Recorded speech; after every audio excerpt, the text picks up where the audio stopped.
Hi అండి. అందరూ ఇష్టపడే కేఎఫ్సి చికెన్ ఇంట్లోనే ఈజీగా ఎలా చేయాలో చూద్దాం రండి.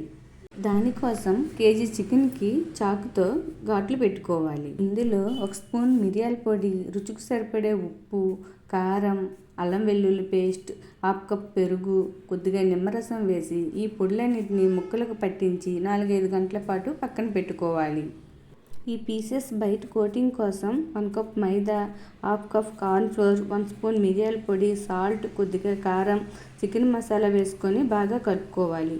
ఇప్పుడు ఒక్కొక్క చికెన్ పీసెస్ తీసి పిండిలో వేసి పిండిని బాగా పట్టించాలి. తరువాత కూలింగ్ వాటర్లో వేసి కాసేపు అలా ఉంచి మళ్ళీ ఆ చికెన్ పీసెస్ని తీసి పిండిలో వేసి పిండిని బాగా పట్టించి ఆయిల్లో వేసి మీడియం ఫ్లేమ్ మీద క్రిస్పీగా వచ్చేంత వరకు డీప్ ఫ్రై చేసుకోవాలి. KFC chicken ready. మీలో ఎంతమంది కేఎఫ్సి చికెన్ ట్రై చేశారు? Like and subscribe.